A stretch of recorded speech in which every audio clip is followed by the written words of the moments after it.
저 지금 되게 많이 어색하거든요. 태어나서 이렇게 예술적인 감각이 돋는 머리는 처음 해봤어요.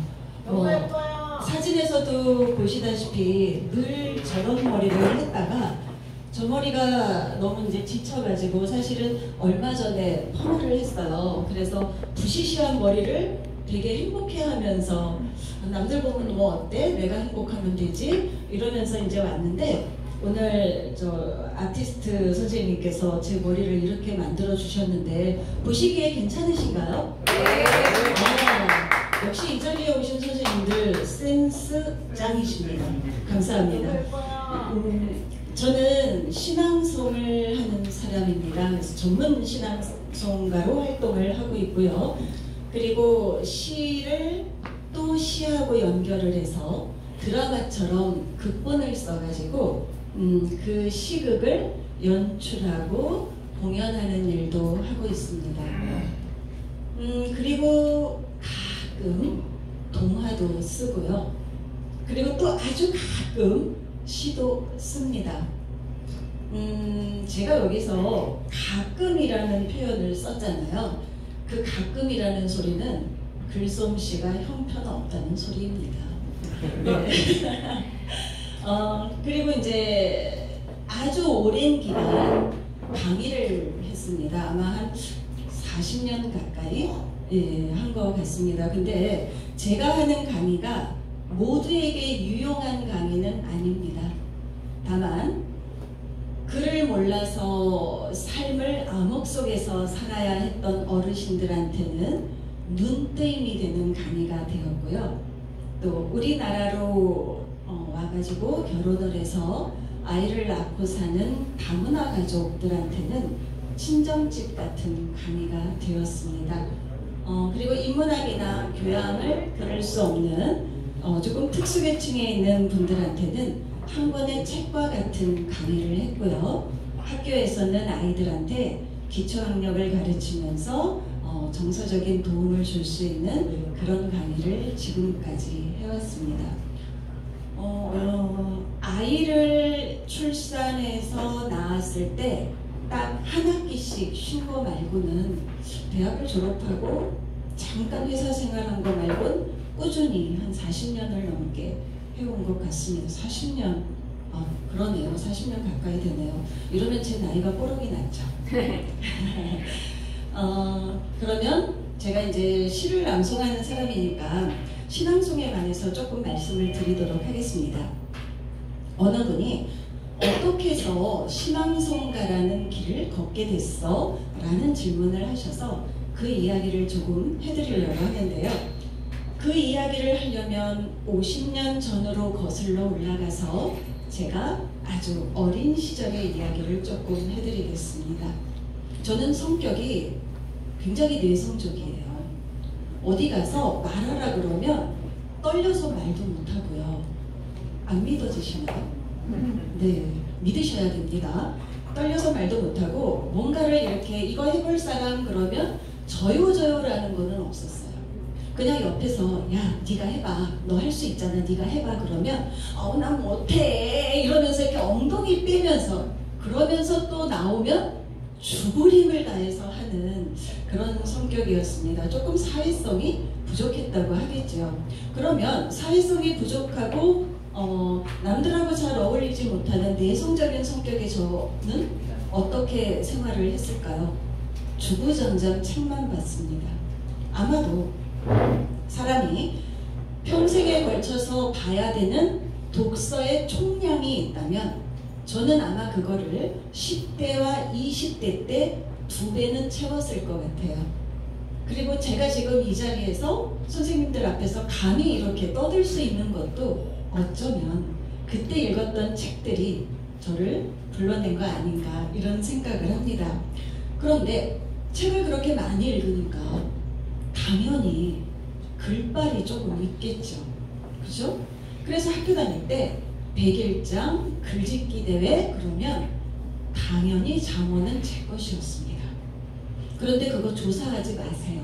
제가 개명을 해가지고 조사에도 흔적이 없습니다. 그래서 믿거나 말거나 한 이야기가 되었습니다. 어떻든 그렇게 해서 문학소녀가 되다 보니까 당연히 글도 잘 썼고요. 그리고 전공도 국어 국문학을 하고 싶었겠죠. 그런데 제가 대학을 갔을 때는 여러 가지 집안에 어려운 사정이 있어서 제가 국문학 전공을 그때는 못했어요. 엄마가 강제로 돈을 벌려면 식품영양학을 전공을 해가지고 영양사가 돼가지고 취업을 해야 돼. 그래가지고 저를 강제로 식품영양학과에 집어넣었어요. 그래서 저는 문과인데 고등학교 때도 문과였는데 식품영양학과는 이과거든요. 제가 물 먹으려고 했어요. 선생님 죄송합니다. 제가 좀 멀리 있어야 못생긴 얼굴이 잘 나오겠죠? 그래서 학교를 이제 대학을 들어갔는데 저는 제가 살아온 인생이 절반은 미쳐서 살아온 것 같아요. 왜냐하면 잘 들어보세요. 학교에 들어가서 아무 재미도 없는데 학교에 가면 왜 학보사 기자 모집, 방송관 기자 모집 막 이런 거 대학교에 뜨잖아요. 근데 저는 너무나 소극적이기 때문에 나 이거 가서 하고 싶은데 이 말을 못했어요.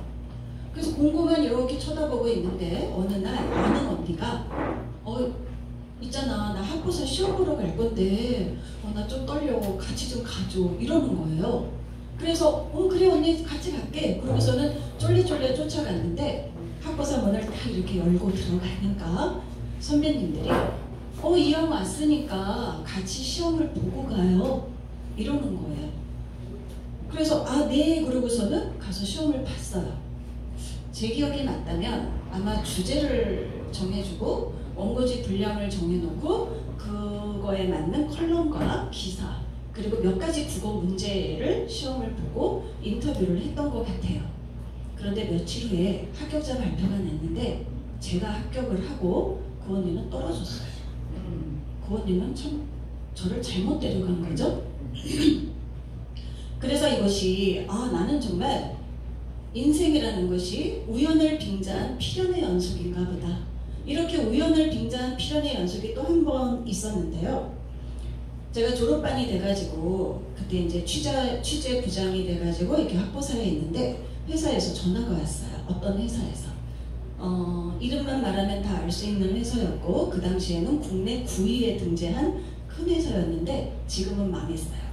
그 회사에서 교수님을 바꿔달래요. 그래서 조간 교수님 지금 학회 가셨습니다.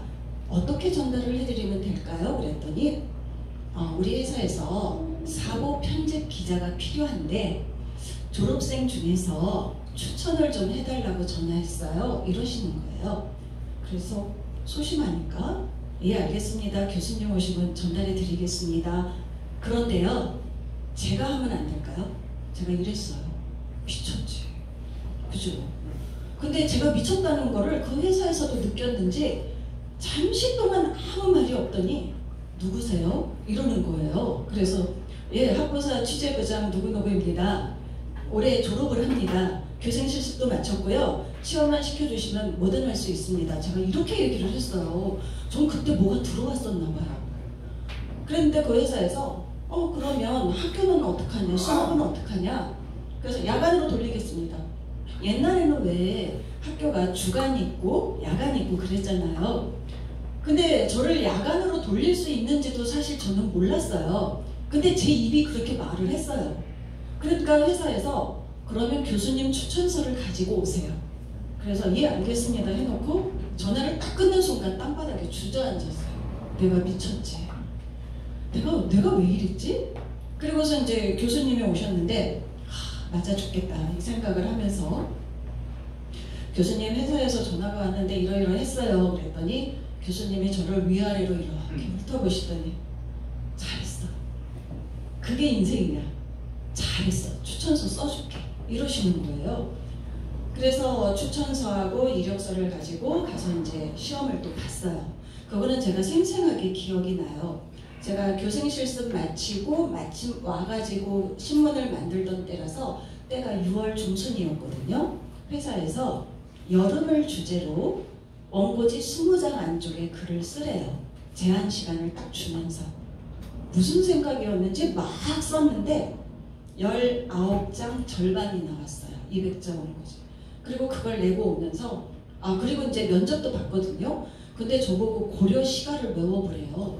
아니 제가 고등학교 졸업한 지가 언제고 전공도 국어국문학이 아니고 식품영양학인데 그래서 저 면접 보신 분이 인사과장님한테 제가 싸웠어요.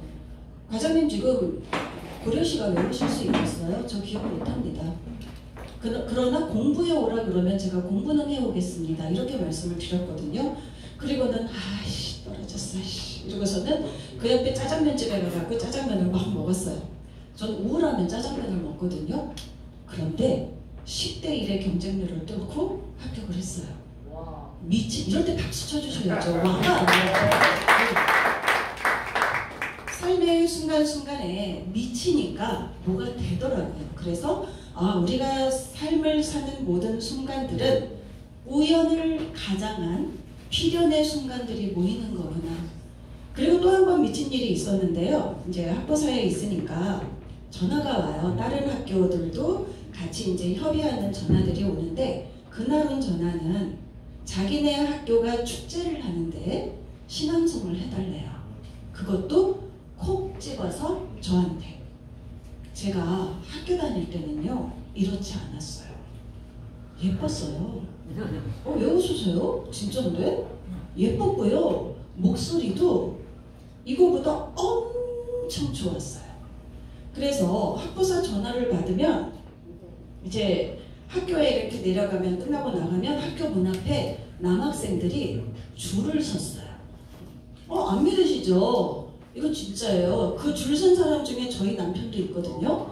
근데 저희 남편이 이렇게 저한테 서프라이즈 해주려고 딱 이렇게 왔는데 이렇게 아는 척을 하려고 하는 순간에 웬 남학생이 제 앞에 와가지고 뭐라고 얘기를 하더니 카페로 가더래요. 그래서 에이씨 하고서는 집에 가서 한 달 동안 저한테 연락을 안 하는 거예요. 그러거나 말거나 저는 바쁜 줄 알았죠. 저희 남편은 저하고 학교 동창이었어요. 고등학교 때. 그리고 그 다음에 이제 화가 풀려가지고 또 이제 학교 앞에 또 와서 기다려요. 그러면 또 남학생들이 와가지고 저한테 뭐라고 하다가 또 둘이 카페를 가더래요. 그래서 홧김에 군대를 간 남자예요. 믿거나 말거나지만 이따가 저를 데리러 올 거거든요. 확인해 보셔도 돼요. 어쨌든 그렇게 해서 제가 그 20대 때는 조금 빛나는 외모와 빛나는 목소리와 빛나는 이런 비주얼을 가지고 그 학교에 가서 신앙송을 했어요. 그것이 저의 첫 번째 신앙송인데 그때도 제가 지금 생각하니까 미쳤어요. 감히 제 자작시를 들고 가서 그 사람들 많은 데서 신앙송을 했어요. 남들 앞에서 손도 못 드는 제가 완전히 미친 거죠. 그죠? 그런데 불행인지 다행인지 모르겠습니다만 그 시는 지금 없어요. 왜냐하면 제가 20대 때, 10대, 20대 때는 정말 뜨겁게 글을 썼어요. 왜냐하면 경험이 있으시겠지만 청춘은 다 아픈 거고 그 시절은 우리는 누구나 고통을 겪었고 그걸 표현할 수 있는 거는 뜨거운 펜밖에는 없었거든요. 그래서 정말 무섭게 글을 썼는데 이 글을 어떻게 세상에 내놓아야 되는지 그 방법은 그 당시에 저는 몰랐었어요. 그래서 무조건 써놓은 게 몇 박스가 됐는데 제가 결혼을 하는데 우리 엄마가 제 짐을 정리하시다가 뭐 이렇게 다 쓴 옛날 공책이 있어. 그래서 3박스를 갖다 버리셨대요. 그래서 제 글은 허공으로 날아갔어요. 이거를 다행이라고 해야 될지 불행이라고 해야 될지는 모르겠습니다만 어떻든 그래서 저의 첫 신앙송이 그거였고요. 그리고 이제 결혼을 하고 제가 두 번째 학교는 결혼하기 전에 이제 국어국문학을 전공을 했고 세 번째 학교에서는 이제 문예 창작을 공부를 했어요. 시간이 좀 시간도 있고 제가 야학을 하면서 사람들을 가르치다 보니까 제가 너무 빈깡통인 거예요. 그래서 저를 좀 채워야 남한테도 수업을 할 수 있을 것 같아서 정신없이 공부를 했던 것 같아요. 근데 이제 세 번째 학교에 들어갔는데 거기 교수님이 저한테 너는 시 그런 거 쓰지 말고 동화를 써. 이렇게 말씀을 하세요. 그래서 또 순진하게 동화 막 공부를 했어요. 20가지 플롯, 에피소드를 위한 20가지 플롯 뭐 책 이런 거 막 사가지고 공부를 해서 동화를 써서 응모를 했는데 운이 좋게 그게 또 당선이 됐어요. 그래서 문학을 하는 사람들하고 그때부터 어울리면서 하다 보니까 어떤 동아리에서 우리 이렇게 만났으니까 신앙송 CD를 한번 만들어 보자. 그래서 그럽시다. 그래서 개인이 2편씩의 시를 연습을 해가지고 신앙송 CD를 만들었어요. 거기서도 제가 또 한 번 미쳤던 게 과감하게 제 자작시 한 편하고 정호승 시인의 시 한 편을 해가지고 CD를 딱 만들었는데 딱 나와서 CD를 들었는데요. 와, 되게 잘하는 거예요. 누가? 제가요. 진짜예요. 그 당시에 지금이라는 소리가 아니에요. 그래서 듣고 나니까 이게 내 목소리였어? 내가 이렇게 낭송을 모르는데 전혀 일도 공부한 적이 없는데 이 CD를 들어보니까 내가 힐링이 되네. 그때 제가 정호승 시인의 했던 시가 수소나에게였어요. 아시죠? 네. 얼마나 위로가 되는 시인지. 울지 마라 외로우니까 사람이다. 살아간다는 것은 외로움을 견디는 일이다. 공연이 오지 않는 전화를 기다리지 마라. 이런 시잖아요. 그 시가 저는 제가 정말 울고 싶고 힘들 때 그 시를 보는 순간 그 시가 제 눈물을 닦아주는 것 같은 느낌이 들었었거든요. 근데 CD를 듣는 제 목소리가 괜찮았어요. 그래서 저만 느끼는 건가 싶어가지고 친구들한테 줘봤어요. 근데 어떤 친구가 나 울었어. 나 너무 감동받았어. 그때 한 20명 가까이 CD를 만들었는데 제가 단언컨대 탑5 안에는 들었던 것 같습니다. 그래서 내가 정말 이 정도 되나 싶어서 주변을 두리번거리는 순간 전국 신앙송 대회 포스터가 눈에 들어왔어요. 저는 자석에 이끌리는 것처럼 가서 접수를 했어요. 감히 또 미친 거죠, 제가. 그래서 저는 인생은 조금씩 미쳐야 조금씩 발전을 하는 것 같아요. 접수를 해놓고 날짜를 기다리다 보니까 갑자기 겁이 났어요. 아니 저쪽에 오는 사람들은 엄청나게 공부를 하는 사람들인데 나는 신앙송의 시자도 모르는데 내가 무슨 자신감으로 이 짓을 했지? 갑자기 정신이 든 거죠. 근데 저희 그 문학회 하는 사람 중에 신앙송 대회에 나가서 상을 좀 찬 친구들이 좀 있어요. 그래서 그 한 친구를 불러냈어요. 복도로. 있잖아, 이거 비밀인데 꼭 지켜. 소문내면 안 돼. 나 신앙송 대회 신청을 했는데 나 어떡하지? 그랬더니 이 친구가 언니 한번 해봐 그러는 거예요. 그래서 한계령을 위한 연가 문정희 이랬더니 이 친구가 언니 그거 아니야. 그러더니 자 똥꼬에 힘을 빡 줘. 그래서 똥꼬에 힘을 빡 주고 아랫배 힘을 빡 주고 소리를 머리 위로 올린다고 생각하고 질러봐. 이런 식으로 질러봐. 이러는 거예요. 그래서 신앙송은 부드럽게 해야 되는 거 아니니? 신앙송을 왜 웅변하듯이 외쳐? 그랬더니 언니 신앙송은 발음이 또박또박해야 잘 들리는 거야. 그러니까 언제나 똥꼬에 힘주는 것만 기억해. 그래서 고마워. 그리고 그 친구를 제가 불고기를 사줬어요. 그리고 나서 낭송대회를 갔어요. 그리고 이렇게 했죠. 한계령을 위한 연가. 한겨울 못 잊을 사람하고 한계령쯤을 넘다가 뜻밖의 폭설을 만나고 싶다. 자, 결과가 어땠을까요? 좋아요. 좋았을까요? 그래도 아무것도 모르고 갔는데 네. 저는 장려상이 목표였어요. 왜냐하면 CD로 들었을 때 내가 싹이 있나? 이런 생각이 들었기 때문에 장려상만 받아도 싹수가 조금 있구나 라고 생각을 하려고 했는데 장려상을 부르는데 제 이름을 안 불러요. 세상에 텄구나 하고 생각을 그렇지 하고 인정을 하려는 순간 동상을 부르는데 저를 부르는 거예요. 그쵸, 박수 쳐야죠. 네. 동상부터는 트로피하고 신앙송가 인증서를 줬어요. 어머나 신앙송에 대해서는 똥꼬에 힘주는 것밖에 못 들어갔는데 인증서까지 딱 받고 나니까 세상에 이렇게 좋을 수가 없는 거예요. 제가 뭔가에 합격을 했을 때 이렇게 좋았던 경험이 또 한 번 있었는데요. 그것은 운전면허 시험에 합격을 했을 때예요. 그 당시에 운전면허 시험에서 왜 T자하고 뭐 언덕배기 쓰고 막 그러잖아요. 그러면서 아 나 이거 틀렸어. 아 나 금발 봤어. 하고 이제 시험을 끝나고 문을 열고 나오면서 아 난 떨어졌을 거야 이러는데 제 번호를 부르면서 합격입니다 이러는 거예요. 대학에 합격했을 때보다 더 좋았어요. 왜냐하면 아까도 말씀드렸지만 저의 첫 번째 대학은 제가 원하는 학교가 아니었기 때문에 제가 학부사 기자를 하지 않았다면 정말 우울하고 힘든 그런 생활이 되었을 거예요. 그래서 운전면허도 이렇게 합격이라 그래서 믿어지지가 않아가지고 안내실까지 뛰어가가지고 저 합격이에요? 그랬더니 네 합격입니다.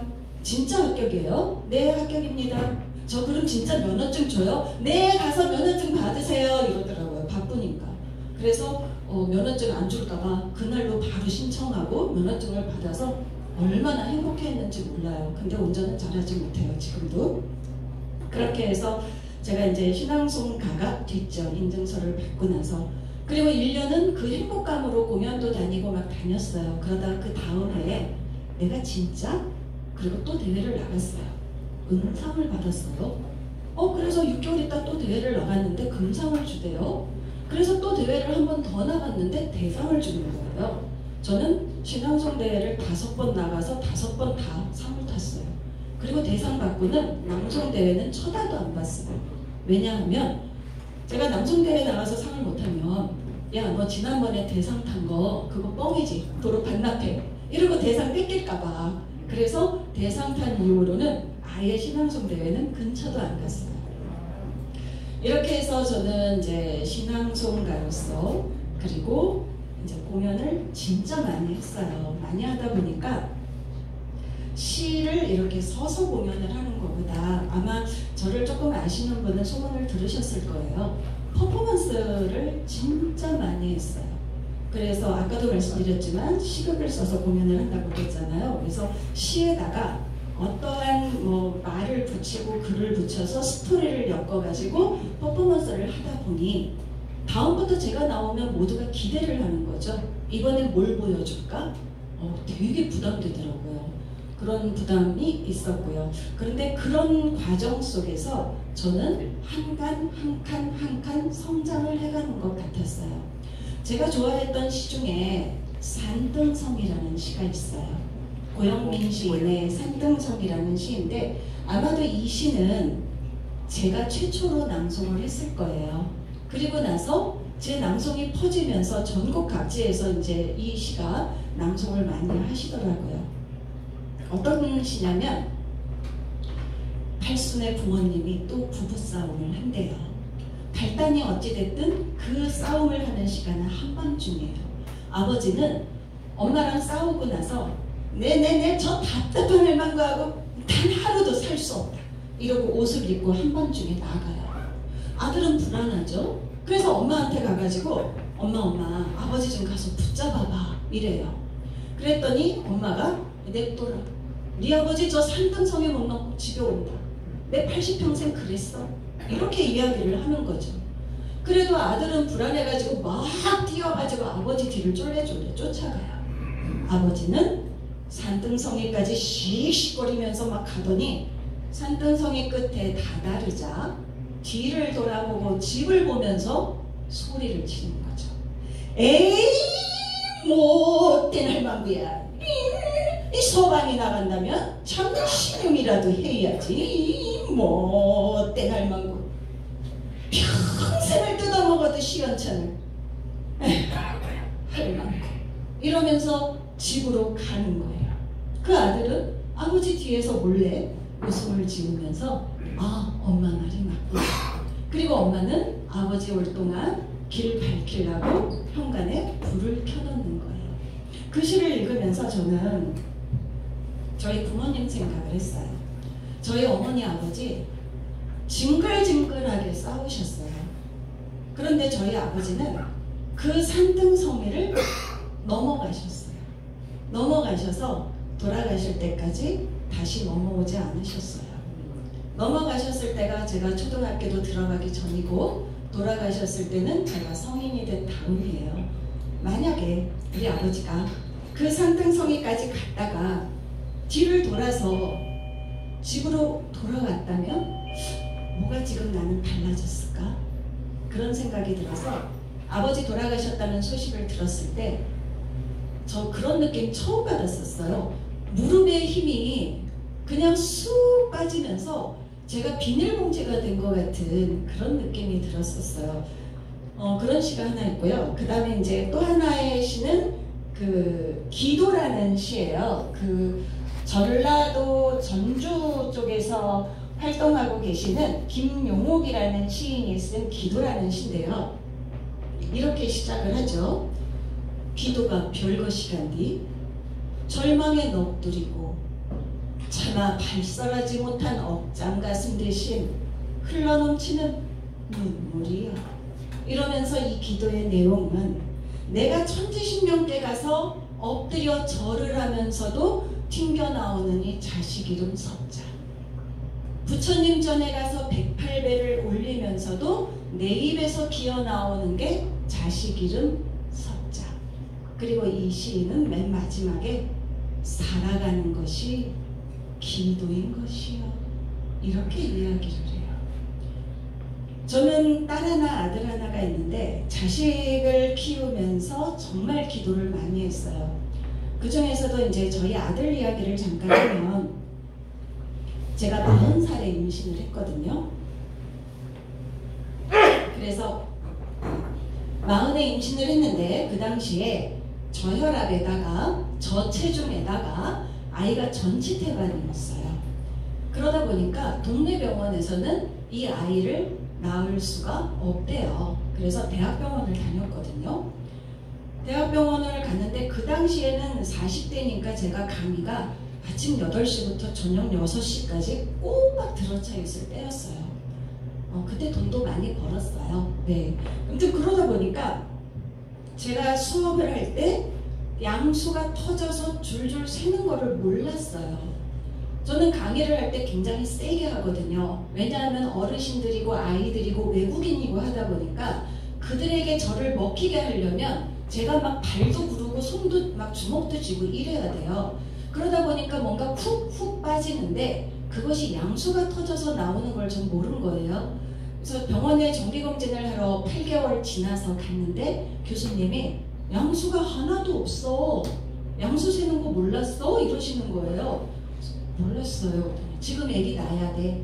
지금 애기 안 낳으면 애기도 죽고 너도 죽을지도 몰라. 그래서 첫 애를 그래도 자연분만을 했으니까 유도분만 해보자. 이래서 2박 3일을 유도분만을 했어요. 유도분만 아시죠? 진통은 진통대로 오는 거. 그런데 제가 첫 애를 19시간 진통을 했는데 그 중에서 3분 간격으로 오는 진통만 10시간이었어요. 쇼크가 와가지고 죽었다 깨났거든요. 그렇게 골반문이 안 열리는데 더군다나 이 아이는 8개월이 간 넘었으니까 탯줄을 붙잡고 뱃속에서 아마 버텼던 모양이에요. 2박 3일 유도분만을 해서 안 되니까 결국은 제왕절개를 해서 아이를 꺼냈는데 2kg가 안 됐어요. 그래서 이 아이는 인큐베이터에 들어가고 저는 이제 산후조리원에 가 있는데 어느 날 병원에서 전화가 와요. 어머니, 아이 한번 마지막으로 보셔야죠. 상태가 많이 안 좋아요. 마지막 인사 나누러 오세요. 이런 전화를 받아요. 저는 한 발자국도 갈 수가 없었어요.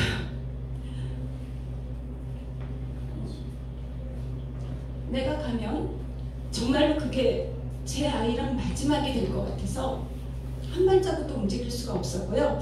저희 남편이 이제 가서 의사 선생님하고 이제 상담을 하고 감사하게도 폐혈증이다 뭐다 하는 게 기적적으로 치료가 돼서 올해 2월에 우리 아들은 대학교를 졸업을 하고요. 그리고 지금 3등 항해사가 돼가지고 마침 취업까지 돼서 지금 태평양 바다에 떠 있어요. 이거 감사합니다. 감사합니다. 그러다 보니까 이 기도라는 시가 저한테 얼마나 절절하고 가슴 아프게 이렇게 가슴으로 다가왔었는지 모르겠어요. 저는 신앙송은 이런 거라고 생각을 해요. 시를 쓰시는 시인분들은 본인의 영혼을 담아서 쓰시죠. 그죠? 그리고 그 영혼을 담은 시를 우리는 낭송가들은 호흡을 넣어서 후 하고 불어가지고 살아서 돌아다니게 하는 역할을 한다고 생각을 하는데 저는 노래도 신앙송이라고 생각을 해요. 그래서 태초, 노래의 태초는 신앙송이다라는 생각이 드는 게, 왜 시조창 같은 것도 보면 뭐 태산 막 이러면서 하잖아요. 그래서 그 옛날부터 노래가 이어져서 노랫말은 시가 되고 그 멜로디는 낭송이 돼가지고 이어진 거라고 생각을 하는데, 제가 제 삶을 바꿔준 노래가 두 곡이 있어요. 하나는 사랑을 위하여라는 노래인데요. 그 잠깐만 앞에만 조금 틀어봐 주시겠어요? 김종환이 부른 사랑을 위하여 옛날에 유명했었죠. 잠에서 깨어 너를 바라볼 수 있다면 물안개 피는 강가에 서서 작은 미소 너를 부르니 하루를 살아도 행복할 수 있다면 나는 그 길을 택하고 싶다. 제가 이 노래에서 제 머리에 망치처럼 탕 하고 들어왔던 구절이 바로 이거예요. 하루를 살아도 행복할 수 있다면 나는 그 길을 택하고 싶다. 이 노래를 들을 때 저는 거의 감옥에 갇힌 것 같은 생활을 했었어요.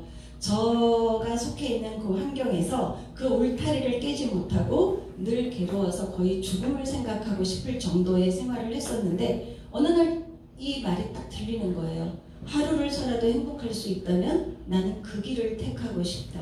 그래서 그래, 나 하루 살다 죽어도 괜찮아. 나 숨 쉬고 싶어. 그리고 과감하게 탈출을 해서 나오다 보니까 오늘 제가 이 자리에서 우리 선생님들을 뵐 수 있는 기회가 된 것 같습니다. 그리고 또 하나는 김범수가 부른 지나간다라는 노래인데요. 이것도 잠깐 들어보시겠어요?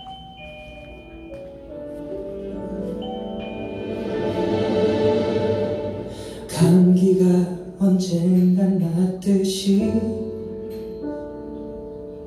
열이 나면 언젠간 식듯이 감기처럼 춥고 열이 나는 내가 언젠가 날 거라 믿는다. 이 노랫말이요. 감기가 언젠간 낫듯이 열이 나면 언젠간 식듯이 감기처럼 춥고 열이 나는 내가 언젠간 날 거라 믿는다 하면서 지나간다. 이 고통은 분명히 끝이 난다. 이 노래를 제가 어디서 들었냐면요. 제가 몇 년 전에 암 수술을 받았어요. 그 수술, 사실 제가 암이라는 사실이 저한테는 그닥 무겁게 느껴지지는 않았지만 그래도 암이라는 한 글자가 가지고 있는 중압감은 있잖아요. 제가 힘들었던 이유는 제 아들이 그때 고등학생이었어요. 근데 이 아이가 앞으로 인생을 헤쳐나가고 사회에 나가야 되는데 엄마가 암에 걸려서 죽었다면 얘는 어떡하지? 이 생각이 들어서 그것 때문에 힘들었는데, 그날도 이제 수술 다 끝나고 항암 끝나고 방사선 치료가 36번을 받아야 되는데 아마 방사선 치료를 받는 중간이었을 거예요. 너무 힘들어서 치료받고 이제 차에 와서 시동을 딱 켰는데 이 노래가 나오는 거예요. 지나간다. 이 고통은 반드시 끝이 난다. 그래서 그 노래를 듣는 순간, 그래, 나는 살아야 되겠다. 아들과 딸이 아직 어리니까 내가 죽을 힘을 다해서 이 고통을 견뎌보자 라는 생각으로 들었던 노래라서 굉장히 저한테는 은인과 같은 노래가 됐어요. 저는 신앙송이 이런 거라고 생각해요. 신앙송은 우리가 일상적으로 피곤할 때 냉장고를 열고 꺼내 먹는 피로회복제 같은 거, 우리 식탁 위에 놓여있는 어쩌다 생각날 때 먹는 비타민 같은 거 아닌가, 그런 생각이 들어요. 저는 제가 살고 있는 마을에서 시 낭송으로 여는 마음 문이라는 사람책으로 활동을 하고 있어요. 마음이 힘드신 분, 마음이 닫혀있는 분, 그분들을 만나서 저하고 같이 신앙송을 하고 시를 이야기하고 소통을 하다 보면 그분들한테 제가 조그만 창문 하나 정도는 만들어 드릴 수 있지 않을까. 그래서 그분들이 숨을 후 하고 쉴 수 있지 않을까. 이런 생각으로 활동을 하고 있고요. 얼마 전에 그 이민혜 교수님 아시죠?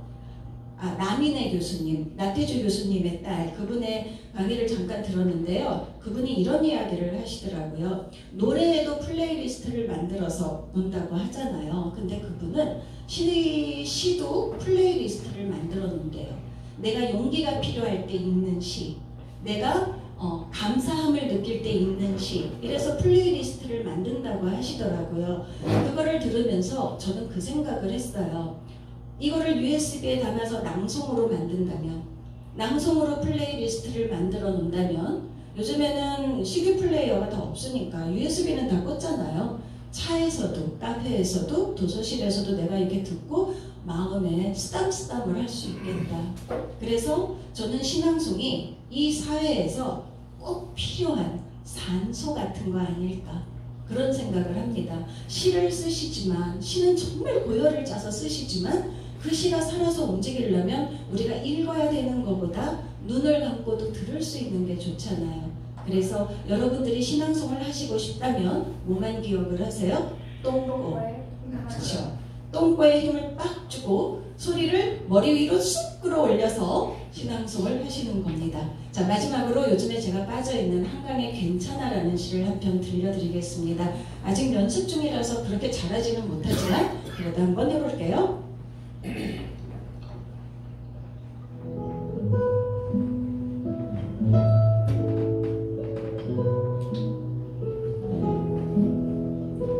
괜찮아. 한강.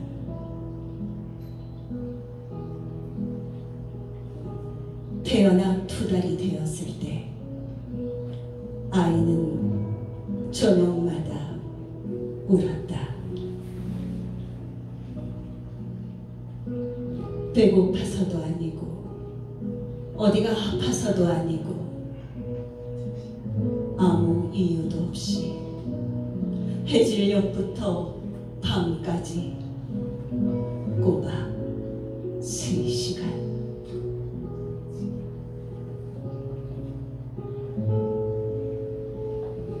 거품 같은 아이가 꺼져버릴까봐 나는 2 팔로 껴안고 집안을 수없이 돌며 물었다. 왜 그래? 왜 그래? 왜 그래?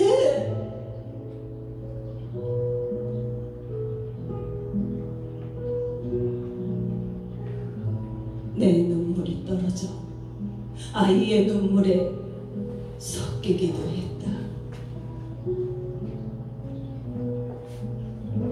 그러던 어느 날 문득 말해봤다.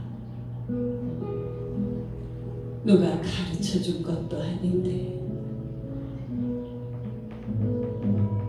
괜찮아, 괜찮아, 이제 괜찮아.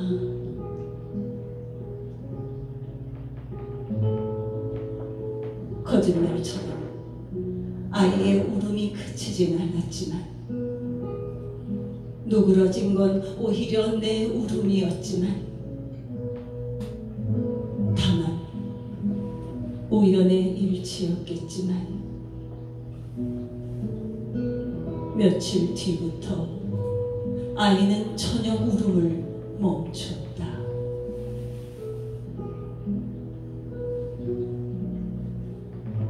서른 넘어야 그렇게 알았다. 내 안에 당신이 흐느낄 때 어떻게 해야 하는지.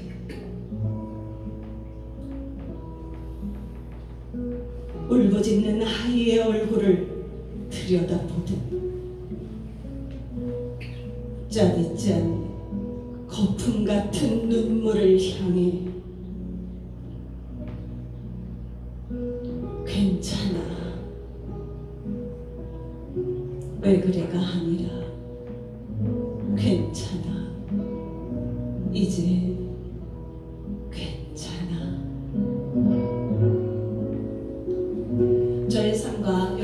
삶이 그리고 우리나라가 괜찮아지기를 두 손 모아 기도합니다. 여러분